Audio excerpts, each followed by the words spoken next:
Sabbath to everyone. Hope and pray that you have been doing well. So, good morning, good afternoon, good evening, wherever you are, whether you're live on YouTube or whether you're live on Zoom or whether you're watching at another point in time. I would encourage you to understand the times we're living in so that we can be a people who are called by Jesus said, called by my name. So I hope and pray that we'll be those people. So for that, we need to follow what he wants us to do in this day and age. Anand just referred to many things are happening. Countless things are happening around the world, and we're not touching all of those because we are based on the topic right now. And even in this topic, we can't cover everything. So there will eventually be a fulfillment of all what's happening here in this chapter 17 as another part, as part 4. So even though we conclude the literal verses of part 3 of Revelation 17 to verse 18, but we will study more by the grace of God. But before that, let us pray. Merciful, kind, and loving Heavenly Father, we thank you for your grace and mercy. Thank you for the breath of life. Thank you for this privilege you have given me to put this together and the leading you have given to show what is relevant for us today as you have revealed. I pray, O Lord, you would forgive, cleanse, make me whole, that you'd purge me with hyssop, that you'd close all my thoughts, that you would speak to me through me and only say words that you would want me to utter. I pray that you will take charge of all our devices under the hearing of your words. Keep Satan and his angels out of bay, that your Holy Spirit and holy angels will give us understanding. In Jesus' name I pray. Amen. So here at prophecylive.org, we always learn from the past, understand the present, so that we can prepare for the future. And we always propagate outreach tool. If you don't have access to outreach tool, I would recommend you can download this from prophecylive.org. It's a comprehensive booklet, but brief and concise, touching a lot of important aspects and especially final events of Bible prophecy, and explained to tell how it will all come to an end with Jesus coming, and then new heaven and new earth and happily ever after with God. So if you want the hard copy, get in touch with us through prophecylive.org. I always keep saying we need to enter the Ark of Hope. For this last generation, the Ark of Hope is the Ark of the Covenant, and that's where we need to be. So the great controversy between God and Satan is primarily over worship. Who will you choose? So it started there, it's going to end there. Right now, God is on his throne, passing judgment, and the foundation is the law of God, and it is in the Ark of the Covenant, and it is in the most holy place in the sanctuary. Therefore, we always highlight the sanctuary and say, get into this Ark of Hope. So health snippet again, as we go along, we are on the New Start acronym all the time, and we are on the alphabet R, and that's rest. So we're talking about waking rest. So we're not talking about sleeping rest, we're talking about waking rest. So in the waking rest, it simply implies we're talking about the brain. So therefore I put the picture there so that we understand we're talking that the brain needs rest even in your waking hours. So if you mention rest, people think of bodily rest. Anyone who has ever experienced his or her mind whirring before sleep knows physical rest can at times be far from restful. Remarkably, consistent patterns of brain activation have been found in a constellation of brain regions collectively termed the default mode network. So when people are supposedly doing nothing during brain imaging studies. So God designed 6 days work and 1 day rest called Sabbath. It's important to remember that it isn't a day to hide from your problems. An effective day of rest can help you de-stress, get a handle of your emotions, relax, reset your perspective, take rest, and take a step back to evaluate. That's the recommendation. That's the evaluation of what you can achieve. Problems can seem harder to deal with when they seem close, overwhelming, and inescapable. Taking a mental break from work and spending 1 day a week with the Creator God can give you the mini break you need to head back into things with a clear head. Now, scientists say sleep is to consolidate memories. However, evidence shows that resting while awake likewise improves memory formation. So during a rest period, it appears that the brain reviews and ingrains what is previously learned, and studies show this and prove it. So I would recommend we need to take a brain break, meaning stop all the hustle and bustle and activities of life, especially in this day and age with a lot of social media. People, if they're not working, they're on social media. The brain needs a break. So what does it do? It activates the mind. It reduces behavior problems and it relieves stress and elevates the mood. And that's what we need. So please take some brain breaks while your waking hours that you have today. So can we trust Bible prophecy? We ask this question all the time and we say yes all the time, and we give you a context from the Bible. And since we're talking about mind, we're talking about the brain, so that's the mind. Set your minds on things above, not on earthly things. That's Colossians chapter 3 and verse 2. That is the proof that God himself is telling you need to think properly on the right things, should be your thoughts and your priorities. So today's topic, Revelation 17. We're concluding the account in the chapter beginning at verse 12 till verse 18. But we will see it taking shape in another presentation, which will be eventually part 4, even though we'll conclude the verses, so to say. So it will be a summary of what's happening in our day today. So let me set the stage for you to introduce. So in the apocalyptic literature, such as Daniel, a vision is often followed by an explanation. So in Daniel 7, for example, 1 to 15 and 7, 16 to 28, or Revelation 1, 16 and Revelation 1, 20. So after an initial angelic speech at the beginning of Revelation 17, we find 2 short visions followed by 2 longer speeches. So in verse 7, his initial speech, the angel promises John the judgment on the harlot will be revealed to him. However, the next 2 short visions found in Revelation 17, 3b, meaning part 2 of verse 3 to 5, and Revelation 17, verse 6a, do not focus on the judgment, but introduce the beast with 7 heads and 10 horns. So yet the following 2 angelic speeches do not only explain the powers mentioned before, but also elaborate on the judgment mentioned in the first angelic speech. So they provide additional information and not contained in any of the 2 visions. Therefore, these angelic speeches are not just an explanation of the visions, but furnish new insights. So Revelation 15 and 16 contain the 7 last plagues. The 6th plague describes the drying up of Euphrates River, the river of Babylon, and coming to the kings from the east, namely Jesus and his heavenly host and Armageddon. So the 7th plague describes the judgment on Babylon and the time when it is being split apart into 3 parts. So from Revelation 17 onward, this judgment is described in more details. So the connection of the plagues with the subsequent chapters is evident. So in Revelation 17:1, one of the wild angels introduces John to the judgment of the harlot Babylon, which is described in chapters 17 to 19. Whereas the judgment on the beast from the abyss, which carries the harlot, flows in Revelation 20. So another wild angel then introduces to John the bride of the Lamb, the New Jerusalem, in the more detailed manner as found in Revelation 21:9 to Revelation 22, verse 6. So with regard to the end time activities, there is no stronger emphasis on the horns and the beast than on the heads. The heads are not directly mentioned as being involved in the final battle. This may indicate that the heads are more related to the flow of history and to the harlot herself, whereas the horns in conjunction with the beast play an important role in the final battle against Jesus and in the battle against the harlot. So these horns will come to power in the future and collaborate with the beast for 1 hour. So this is future to us, real time today. So that is setting the stage. And now let's examine the verses one by one. Beginning at verse 12, we finished verse 11 last presentation. So verse 12 simply says, and the 10 horns which thou sawest are 10 kings, which have received no kingdom as yet, but receive power as kings 1 hour with the beast.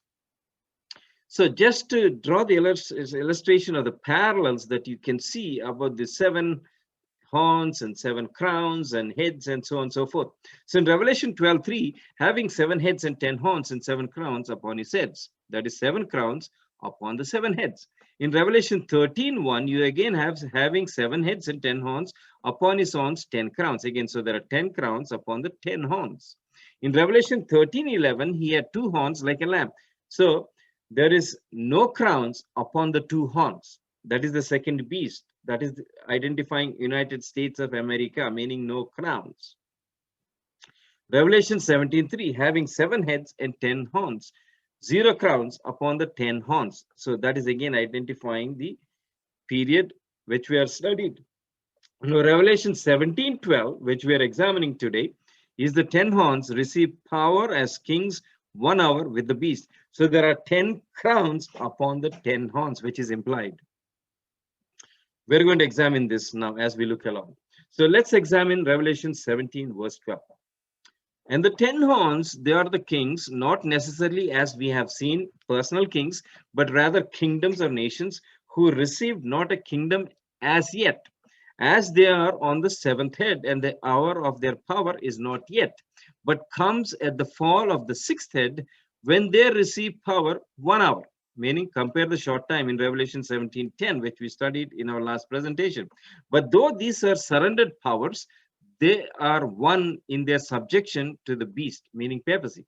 So they have one mind or judgment, and their power and authority they give to the beast, which is papacy. I want to highlight that point so that we don't confuse. So at the enforcing of the Sunday law, this 1 hour comes to force. Revelation 18:2 gives us a little understanding. And he cried mightily with a strong voice, saying, Babylon the Great is fallen, and is become the habitation of devils, and the hold of every foul spirit, and a cage of every unclean and hateful bird. Verse 3 says, For all nations have drunk of the wine of the wrath of her fornication, and the kings of the earth have committed fornication with her, and the merchants of the earth are waxed rich through the abundance of her delicacies. So let's study more. In Revelation 18 and verse 7, how much she hath glorified herself and lived deliciously, so much torment and sorrow give her. For she saith in her heart, I sit a queen, and I am no widow, and shall see no sorrow. We're going to touch this verses a little bit towards the end. Therefore shall her plagues come in one day, death and mourning and famine, and she shall be utterly burned with fire. For strong is the Lord God who judgeth her. So Revelation 14:9 and 10 also gives us this implication. And the third angel followed them, saying with a loud voice, If any man worship the beast and his image, and receive his mark in his forehead or in his hand, the same shall drink of the wine of the wrath of God, which is poured out without mixture into the cup of his indignation, and he shall be tormented with fire and brimstone in the presence of the holy angels and in the presence of the Lamb. So we're examining the 10 kings of Revelation 17 and verse 12. If you see this picture here is the left side picture is the depicted painted picture of the Tower of Babel that Nimrod built after the flood, defying God, saying that if God wants to destroy again with flood, we will be safe on the tower. And God destroyed all of that and confused language and everything else, if you remember. Now, if you look at this, if you look at the previous presentations, we have touched this lightly to show how the symbolism of that Tower of Babel is again presented here in this building. This is the headquarters of the United Nations building, so to say. Very clear understanding of how it is. Now, this map, again, I want to touch the map before we read the context here. This map is the 10 regions of the world charted according to, in fact, it began with the Club of Rome. The Club of Rome has designated this world map of 10 regions. And this is charted in the United Nations because United Nations is headed by papacy. Whether people understand it, believe it or not, that is what exactly how it functions. So this is how it is clearly started, and this started in 1974 is the prototype from the Club of Rome of the 10 regional kingdoms, which will replace all national boundaries when the New World Order is implemented. When the New World Order is implemented, that's what we're studying today. So the current events are simply pointing towards this, which we will study more detail in our next presentation. So the Sunday law is eminent according to the Pope Francis encyclical Laudato Si. So the current events are showing that we are one step closer to the passing of the Sunday law. The 10 kings represent 10 regions or divisions of the world.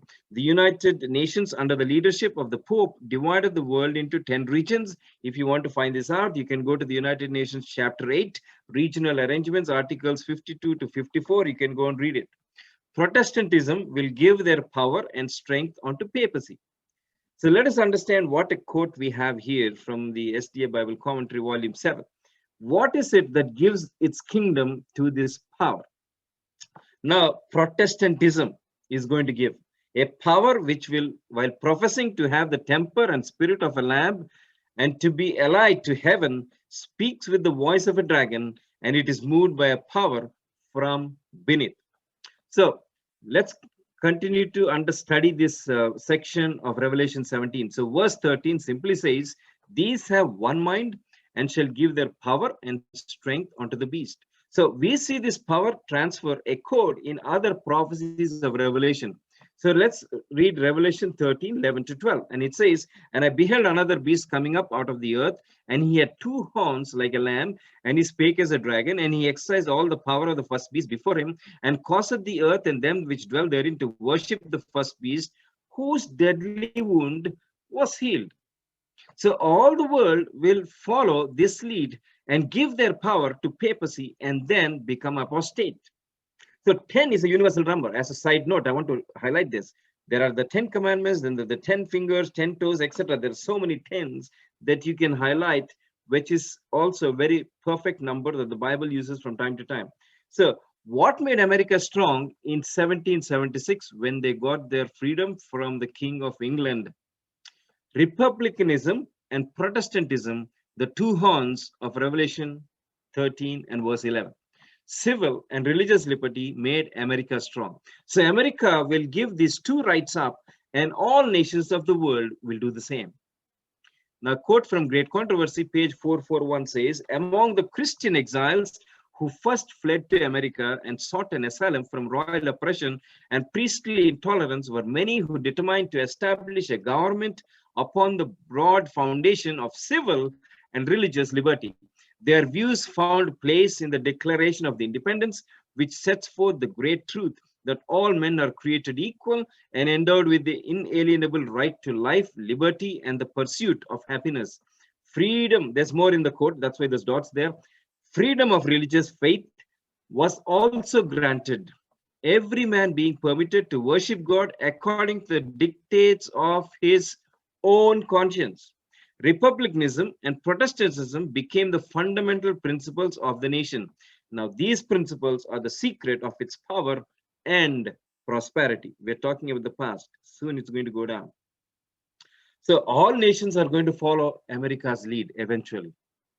Daniel 3 and verse 7 says, when all the people heard the sound of the cornet, flute, and harp, and sackbut, psaltery, and all kinds of music, all the people, the nations, and the languages fell down and worshipped the golden image that Nebuchadnezzar the king had set up.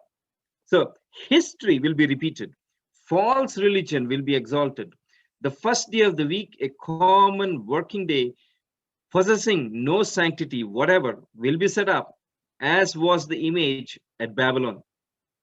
All nations and tongues and peoples will be commanded to worship this spurious Sabbath.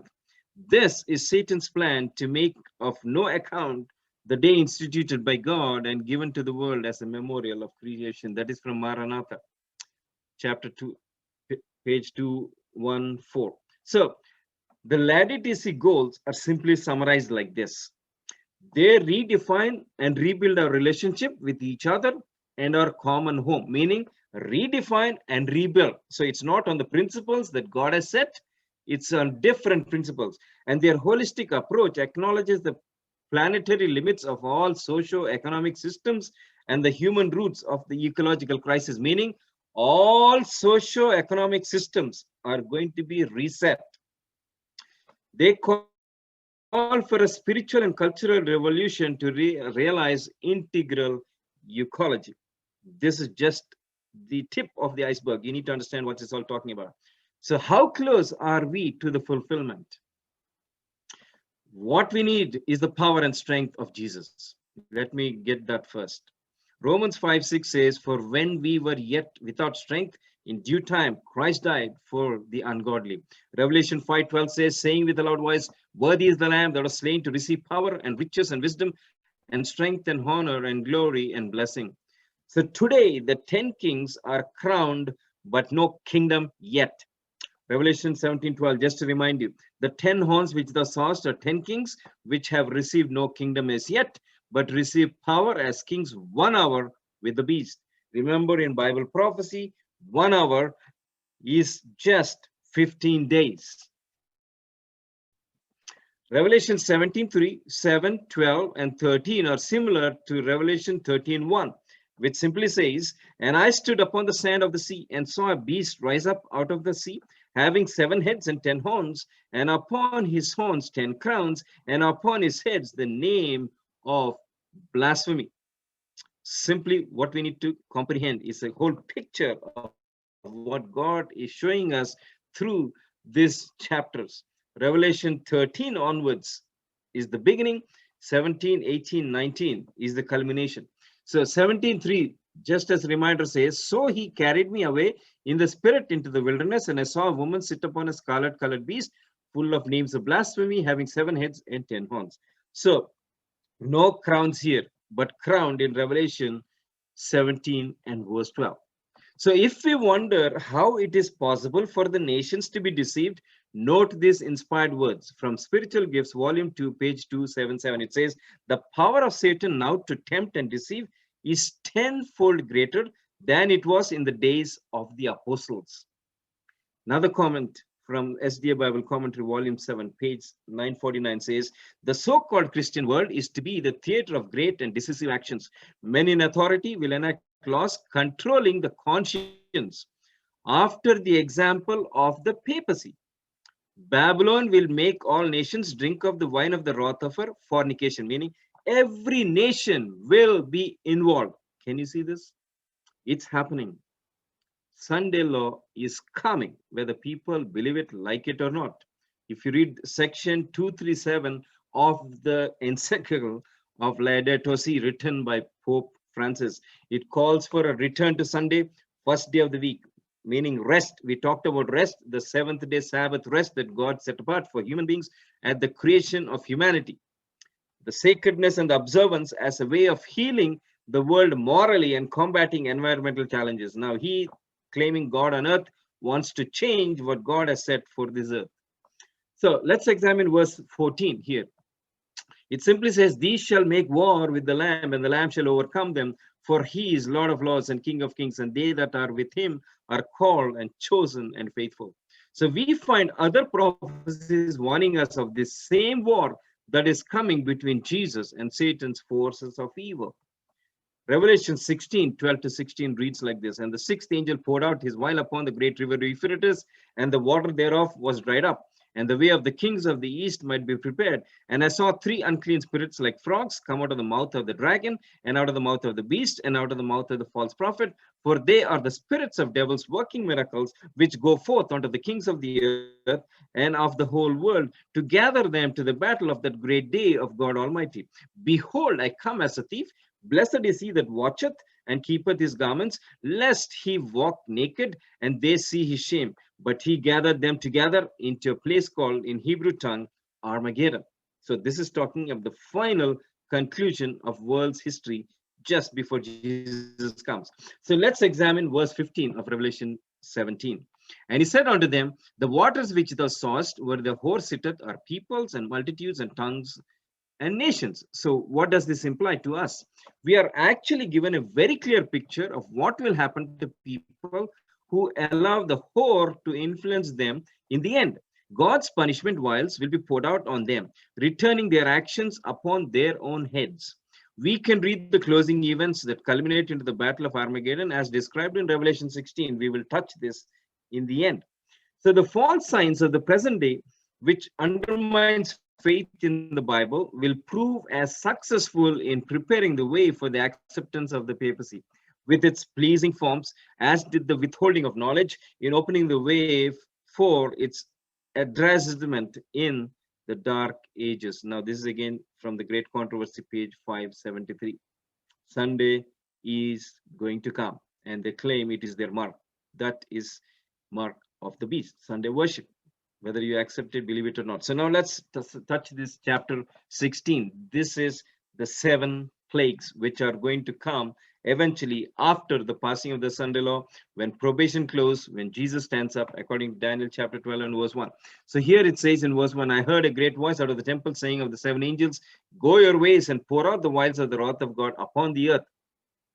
Now see upon whom it's going to be poured out. Verse 2 very clearly tells on whom it's going to be poured out. Verse 2 of Revelation 16 says, and the first went and poured out his vial upon the earth, and there fell a noisome and grievous sore upon the men which had the mark of the beast, and upon whom them which worship his image. So those who have the mark of the beast and worship his image, Sunday. Those who worship on Sunday receive the mark of the beast. Sunday is the image. If you continue worshiping that, you will receive all of the 7 plagues which we're just studying, referring now. If you want to understand the implication of the 7 plagues, please look at our previous study. We have a study on the 7 plagues, the wrath of God. So here again, verse 3 simply says, and the second angel poured out his vial upon the sea, and it became as the blood of a dead man, and every living soul died in the sea. And verse 4, and the third angel poured out his vial upon the rivers of the waters, and they became blood. And I heard an angel of the water say, thou art righteous, O Lord, which art, wast, and shall be. Now remember this, which art, wast, and shall be, talking about God who was and shall be, meaning past, present, and future. Now this we touched in our previous studies in Revelation 17, because we talked about the head that was, is, and is to come. This is the counterfeit of Jesus Christ, just as a snapshot. Verse 6, for they shall shed the blood of saints and prophets, and thou hast given them blood to drink, and they are worthy. Now this angel who is given this responsibility of pouring the vial is telling God, they are worthy to receive because they killed my people.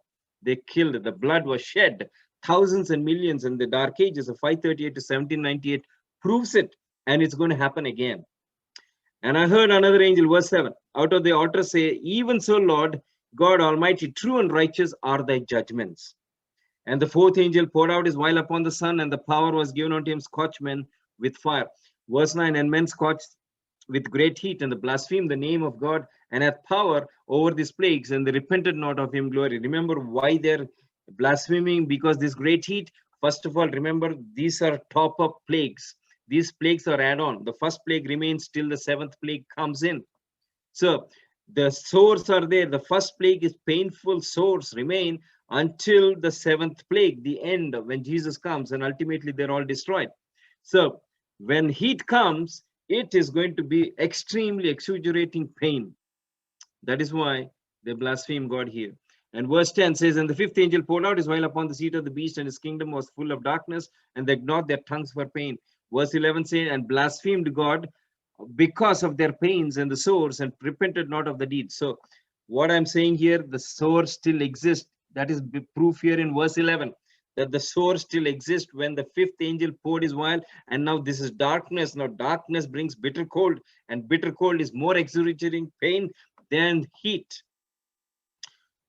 Verse 12 says, and the 6th angel poured out his vial upon the great Euphrates river, and the water thereof was dried up, and the ways of the kings might be prepared. The ways of the kings might be prepared. Keep this in mind. And I saw 3 clean spirits like frog come out of the mouth of the dragon, and out of the mouth of the beast, and out of the mouth of the false prophet. Keep this in mind, these 3. And as they are the 3 spirits of devils working miracles, which go forth unto the kings of the earth and the whole world, to gather them to the battle of the great day of God Almighty. Behold, I come as a thief. Blessed is he that watcheth and keepeth his garments, lest he walk naked and they see his shame. And he gathered them together in the place called in Hebrew tongue Armageddon. Now this is the closing of life on earth, because at the end of this, Jesus comes. Exactly at the end of this. And all these plagues happen in one day. It says in Revelation 18:8, and simply one day is one prophetic year in the Bible. So verse 16, Revelation 17:16 says, and the 10 horns which thou sawest upon the beast, which shall hate the whore, and shall make her desolate and naked, and shall eat her flesh, and burn her with fire. Now remember this verse, this context, the last two phrases, eat her flesh and burn her with fire. We're going to touch this. Here we are told that the 10 kingdoms which once worshipped the whore will see the folly of their ways and turn upon her. They will discover that they are on the losing side and have been deceived after witnessing the power of God. They will execute a judgment on the woman in which the same way as in the Old Testament people did when catching someone in the act of adultery. Now, example for us for that is Leviticus 21:7-9, and it says, and they shall not take a wife that is a whore or profane, neither shall they take a woman put away from her husband, for he is holy unto him. Thou shalt sanctify him therefore, for he offereth the bread of thy God. He shall be holy unto thee. For I, the Lord, which sanctify thee, I am holy. And the daughter of any priest, if she profane herself by playing the whore, she profaneth her father, she shall be burnt with fire. This is going to come to pass real time in the end when Jesus comes. So after the national Sunday law is passed, what does the whore papacy say? Revelation 18:7 tells us, how much she hath glorified herself and lived deliciously, so much torment and sorrow give her. For she saith in her heart, I sit a queen, and I am no widow, and shall see no sorrow. So, who is a widow? A woman who lost her husband. So, papacy became a widow in 1798 as she lost her kings when state power was taken away. So, papacy now regained her kings and power. The first king will be the United States of America, apostate Protestantism. So papacy is now bragging to say, we'll see no sorrow. But eventually it's going to come. But sorrow shall come as determined by God. Papacy will receive her deadly wound again. Revelation 18:8 reiterates that. It says, therefore shall her plagues come in one day, death and mourning and famine, and she shall be utterly burnt with fire, for strong is the Lord God who judgeth her. So, what will cause the 10 kings to forsake the whore? Let's touch this context. So, when the Sunday law is passed, the loud cry message of Revelation 14:6-12 will cause many to come out of Babylon. This is empowered by the fourth angel, as people say in Revelation 18:4. This is referring to the later rain of the outpouring of the Holy Spirit on God's people who have the seal of God. The seal of God is the Sabbath. Those who keep all of God's commandments and have the testimony of Jesus Christ. So, and I heard another voice from heaven saying, come out of her, my people, that ye be not partakers of sin, and that ye receive not of her plagues. Many will come out. Thousands will come out. We just praise God for that. If you're one of them hearing now, I recommend you come out. Acts 3:15, 18 and 19 tells us this. And now, brethren, I would that through ignorance ye did it, as did also your rulers. But those things which God before had showed by the mouth of all his prophets, that Christ should suffer, he hath so fulfilled. Repent ye therefore and be converted, that your sins may be blotted out, when the times of refreshing shall come from the presence of the Lord. And this is the times of refreshing from the presence of the Lord, telling to come out of Babylon. Majority will hate the whore when it is too late, when probation is closed. We're going to refer to this. Matthew 27:3 says, then Judas, which had betrayed him, when he saw that he was condemned, repented himself and brought again the 30 pieces of silver to the chief priests and elders. Hebrews 12:17 tells us, for ye know how that afterward, when he would have inherited the blessing, he was rejected, for he found no place of repentance, though he sought it carefully with tears. It was too late. Judas' opportunity for repentance was at the Last Supper. Once he left that place, his probation was closed. Revelation 18:9 tells, and the kings of the earth who have committed fornication and lived delicious with her shall bewail her and lament for her when they shall see the smoke of her burning. Verse 10 says, standing afar off, for the fear of a torment, saying, Alas, alas, that great city Babylon, that mighty city, for in 1 hour is the judgment come. Remember, 1 hour the king spent with this whore. 1 hour the king spent with papacy, give their power to papacy, and in 1 hour judgment still comes to this papacy. Majority will hate. We're still understanding this context when it's too late. Revelation 19 and verse 20 to 21 gives us explanation. I would recommend read the whole chapter 19. And I saw the beast and the kings of the earth and their armies gathered together to make war against him, and sat on the horse and against his army. And the beast was taken, and with him the false prophet that wrought miracles before him. Remember, the beast is papacy, the false prophet is apostate Christianity, which is representing America here, which received and deceived them that had received the mark of the beast, and them that worshipped his image. These both were cast alive into the lake of fire burning with brimstone. And the remnant were slain with the sword of him that sat upon the horse, which sword proceeded out of the mouth, and all the fowls were filled with their flesh. Remember this text, and all the fowls were filled with their flesh. Revelation 17:16 verse. Remember this, and it says, And the 10 horns which thou sawest upon the beast, they shall hate the whore, and shall make her desolate and naked, and shall eat her flesh, and burn her with fire. Eat her flesh. Remember this verse. We're going to highlight this and understand what it means. So the scene after the passing of the national Sunday law is going to be like this.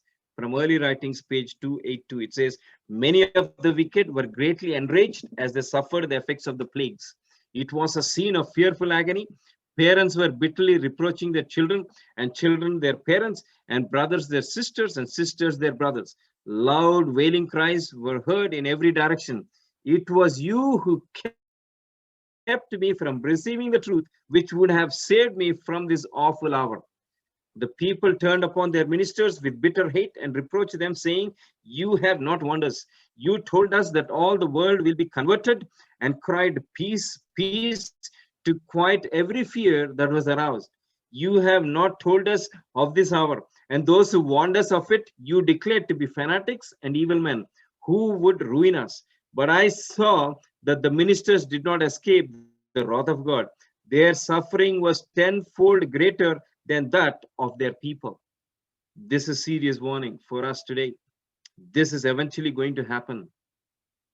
But those who hear God's word today, I recommend that you make your choice. This simply means, according to Revelation 14:6-12, that some others were preaching the last message of love from God as found, as called as the 3 angels' message. Last angels' messages for this generation. Revelation 14:6-12, which everybody has to live and go through.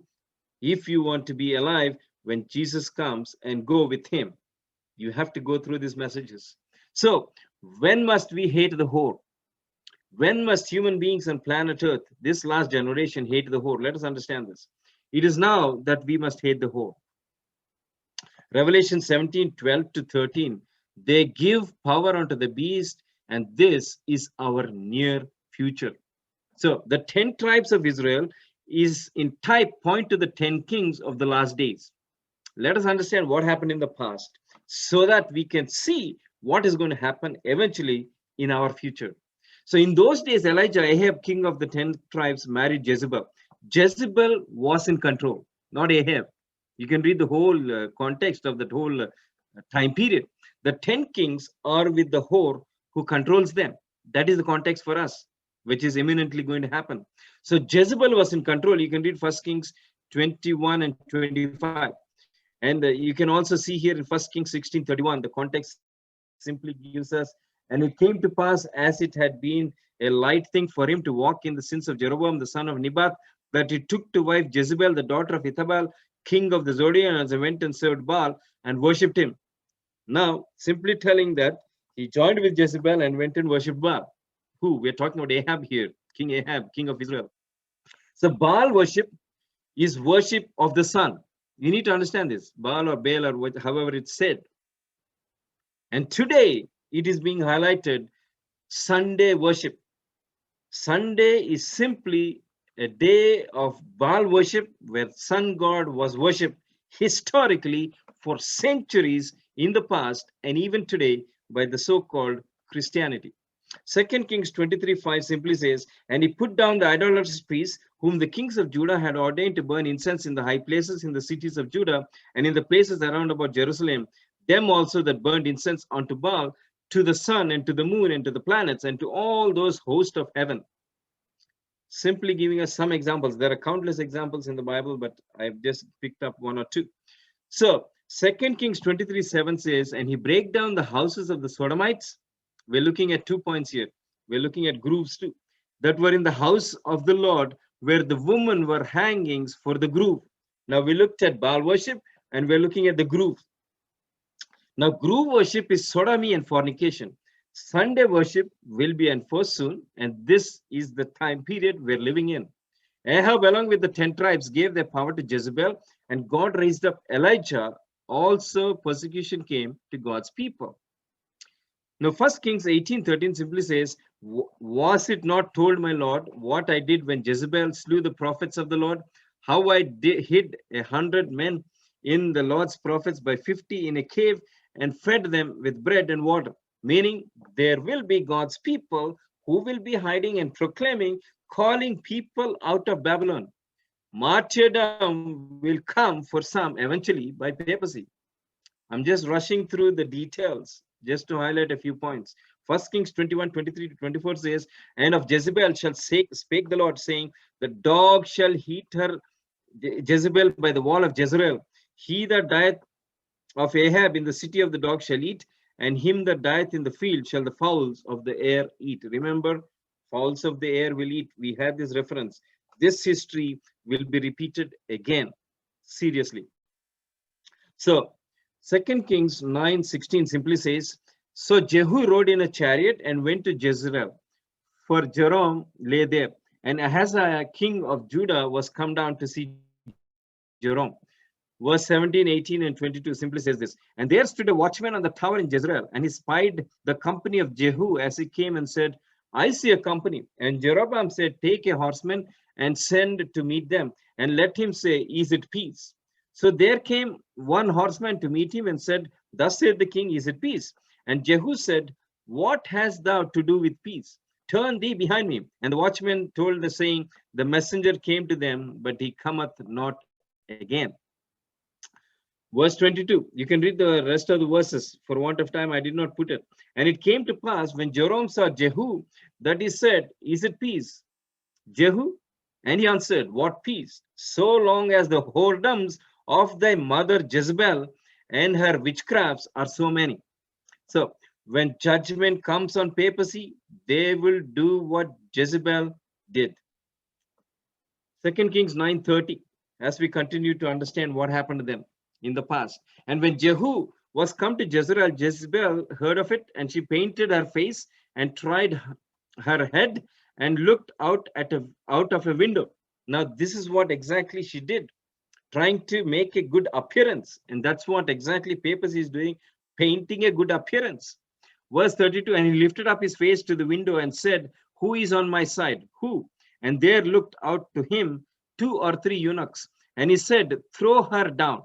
So they threw her down, and some of her blood was sprinkled on the wall and on the horses, and he trod under her foot. Verse 35, and they went to bury her, but they found no more of her than the skull and the feet and the palms of her hands. This is very interesting to understand these 3 parts that were only remaining, no flesh and no other bones, only the skull, the feet, and the palms. So the feet are the bringing perverted gospel. Feet are called the messengers of God, meaning the gospel of God, but perverted gospel here, but through papacy. And the skull is where the mark of the beast is in the forehead. Interesting. And hand, mark of the beast in the hand. Interesting symbolism. So some who are with papacy will likewise do the same. So who is willing to hate the whore today, meaning come out of Babylon? Hate means come out of Babylon. Love God and fear him, meaning love God, fear him. So who is on the Lord's side today as we're building to close? Matthew 19:12 says, For there are some eunuchs which were so born from their mother's womb, and there are some eunuchs which were made eunuchs of men, and there be eunuchs which were made themselves eunuchs for the kingdom of heaven's sake. He that is able to receive it, let him receive it. Matthew 23, 37, 38 says, O Jerusalem, Jerusalem, thou that killest the prophets and stonest them which are sent unto thee, how often have I gathered thy children together, even as a hen gathereth her chickens under her wings, and ye would not. Behold, your house is left unto you desolate. History will repeat itself. Who is on the Lord's side? Verse 17 simply says, For God hath put in their hearts to fulfill his will and to agree and to give their kingdom unto the beast until the words of God shall be fulfilled.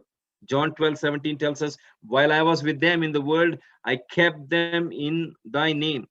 Those that thou gavest me, I have kept, and none of them is lost, but the son of perdition, that the scripture might be fulfilled. The son of perdition, 2 Thessalonians chapter 2, 1 to 4. I would recommend, please go and read. God knows the future. It simply talks about papacy. He knows who will rebel against his kingdom of love and grace. Yet God, despite his foreknowledge, we each still have a choice.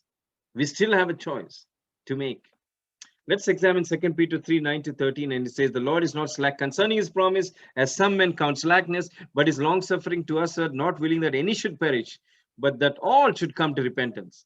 But the day of the Lord will come as a thief in the night, in which the heavens shall pass away, and the great noise, and the elements shall melt with fervent heat, and the earth also and the works that are therein shall be burnt up. Seeing then that all these things shall be dissolved, what manner of persons ought ye to be in all holy conversation and godliness, looking for the hasting into the coming of the day of the Lord, wherein the heavens being on fire shall be dissolved, and the elements shall melt with fervent heat. Nevertheless, we, according to his promise, look for new heavens and a new earth, wherein dwelleth righteousness. That is the blessed promise and hope that we have. I was impressed to put that as a reminder. Let us look at another context here in Revelation 3, 14 to 22. And it simply says, this is the time period of the churches where we exist today as believers, as those who believe in the Lord Jesus Christ. And unto the angel of the church of Laodiceans write, These things saith the Amen, the faithful and true witness, the beginning of the creation of God. I know thy works, that thou art neither cold nor hot. I would that thou art cold or hot. So then, because thou art lukewarm and neither cold nor hot, I will spew thee out of my mouth.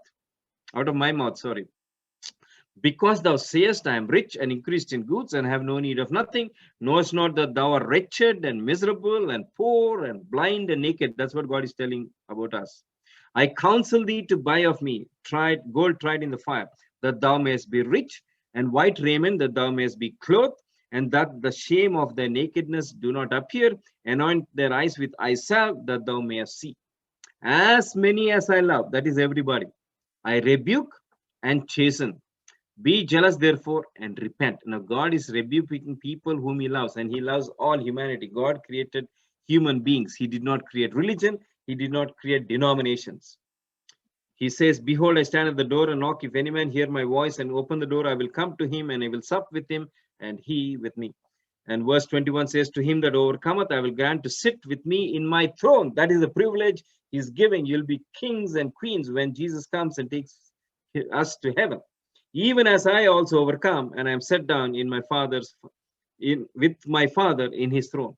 So he that hath an ear, let him hear what the Spirit saith unto the churches. This is the last message that God is giving, this last period of history. So the last verse of this chapter in our study, verse 18. And the woman which thou sawest is that great city which reigneth over the kings of the earth. So this verse tells us what awaits the people of God. We are invited to a better city with a loving Father. His Son died, and death that he deserved, that we may live the life that he deserves with our Father which is in heaven. Read on to see the amazing words of the eternal life that God is ready to offer to his children. This is Revelation 22, 1 to 21. And he showed me a pure river of water, life clear as a crystal, proceeding out of the throne of God and of the Lamb. And in the midst of the street of it, and on the either side of the river, there was the tree of life, which bare 12 manner of fruits, and yielded her fruit every month. And the leaves of the trees were of the healing of the nations. And there shall be no more curse, but the throne of God and the Lamb shall be in it, and his servants shall serve. And they shall see his face, and his name shall be in their foreheads. and there shall be no night there, and there no candle, neither light of the sun, for the Lord giveth them light, and they shall reign forever and forever. And he said unto them, These sayings are faithful and true. And the Lord God, the holy of prophets, to his angels to show unto his servants the things which must shortly be done. Behold, I come quickly. Blessed is he that keepeth the sayings of the prophecy of this book. And I, John, saw these things and heard them. And when I heard them and seen, I fell down to worship before the feet of the angel which showed me these things. Then saith he unto me, See thou not, do it not, for I am a fellow servant and of thy brethren, the prophets, and of them which keep the sayings of this book.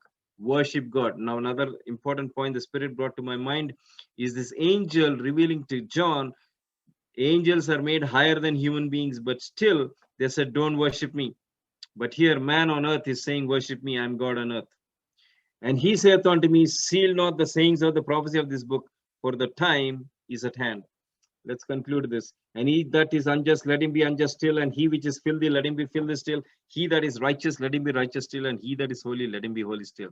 And behold, I come quickly, and my reward is with me, to give every man according his work shall be. I am the Alpha and the Omega, the beginning and the end, the first and the last. Blessed are they that do his commandments, that they may have right to the tree of life, and may enter in through the gates into the city. So if you don't do God's commandments, you have no hope to go when Jesus comes. For without are dogs and sorcerers, are whoremongers and murderers and idolaters, and whosoever loveth and maketh a lie. Meaning all these people who break the commandments of God. Verse 16, I, Jesus, have sent mine angel to testify unto you these things in the churches. I am the root and the offspring of David, and the bright and the morning star. Verse 17 is profound. And the Spirit and the bride say, Come, and let him that heareth come, and let him that is athirst come, and whosoever will, let him take the water of life freely. For I testify unto every man that heareth the words of the prophecy of this book, if any man shall add unto these things, God shall add unto him plagues that are written in this book. Sunday worship is not from the Bible. And if any man shall take away from the words of the book of this prophecy, God shall take away his part out of the book of life, and out of the holy city, and from the things which are written in this book. He which testified things said, Surely I come quickly. Talking, Jesus is saying, I come quickly. The whole book of Revelation is about Jesus Christ and what he's doing for humanity. Amen. Even so, come Lord Jesus. The grace of our Lord Jesus Christ be with us all. Amen. That's the conclusion of the whole Bible. Let's finish with one more context. Exodus 34, 4-11. And he hewed 2 tables of stones onto the first, and Moses rose up early in the morning and went up onto Mount Sinai. And the Lord had commanded him, and took in his hand the 2 tables of stone. And the Lord descended in the cloud and stood with him there, and proclaimed the name of the Lord. And the Lord passed by before him, and proclaimed, the Lord God, merciful and gracious, long-suffering, and abundant in goodness and truth, keeping mercy for thousands, forgiving iniquity and transgression and sin, and that will by no means clear the guilty, visiting the iniquity of the fathers upon the children, and upon the children's children, and unto the 3rd and 4th generation. Now, this is part of the commandment, remember that. But this is not, we are not reading the commandments here. We're reading the context of what God, why he gave the commandments. On tables of stone, commandments, remember, exist before the creation of humanity. Verse 8 says, And Moses made his haste and bowed his head toward the earth and worshipped. And he said, If now I have found grace in thy sight, O Lord, let my Lord, I pray thee, go among us, for it is a stiff-necked people, and pardon our iniquity and our sin, and take us for their inheritance. Verse 10, And he said, Behold, I make a covenant before all thy people.